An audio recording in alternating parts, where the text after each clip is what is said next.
ये मामूली ग्रंथ नहीं है। बाप रे, इसके द्वारा लाखों लोगों को जीवन मिला, करोड़ों लोगों को मैंने स्वयं देखा है। कितने साक्ष्य मैं आपके सामने रखूं। ये प्रभु की प्रतिज्ञाओं का ग्रंथ है। रोज सुनना, पढ़ना, गंभीरता पूर्वक और इसका पालन करना, आज्ञाओं का पालन करना। चर्च जाना बहुत महत्वपूर्ण है, मैंने स्वयं कहा। प्रार्थना करना बहुत महत्वपूर्ण है, मैंने स्वयं कहा। लेकिन इतना ही काफी नहीं है, हमें इसका पालन करना है।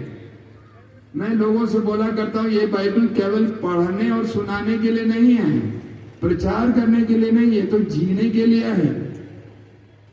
इसीलिए प्रभु कहते हैं उनके पवित्र वचन का जो पालन करें। पूरी बाइबल में ढेर सारे वचन है, मैं अभी दे नहीं पा रहा हूं।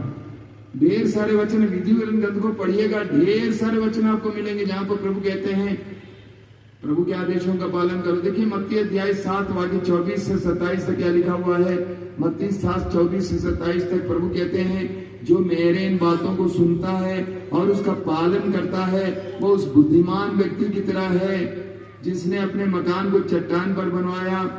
वर्षा हुई, नदियों में बाढ़ आई, आंधियां चली, उससे टकराई, लेकिन वो नहीं गिरा। लेकिन जो मेरी इन बातों को सुनता है, उसका पालन नहीं करता है, वो उस मूर्ख की तरह जिसने अपने मकान को बालू पर बनाया।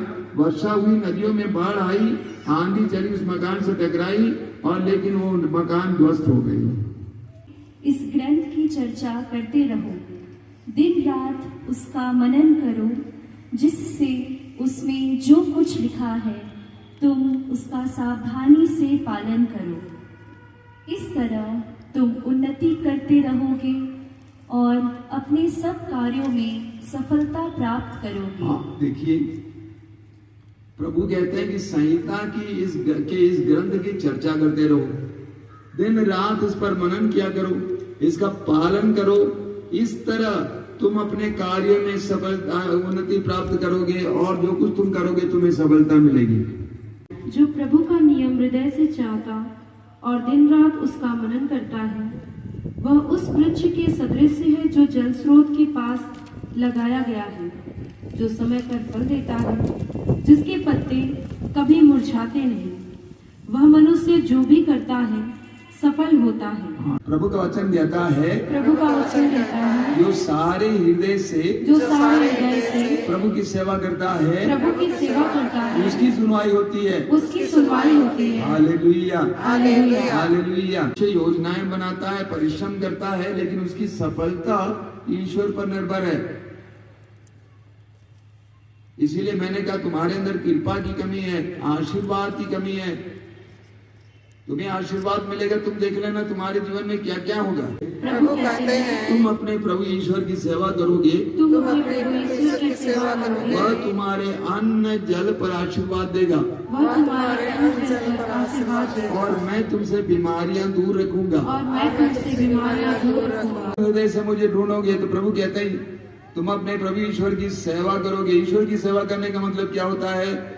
ईश्वर की अधीनता स्वीकार करना, ईश्वर के अधीन होना, ईश्वर पर विश्वास करना, ईश्वर की सेवा में लग जाना।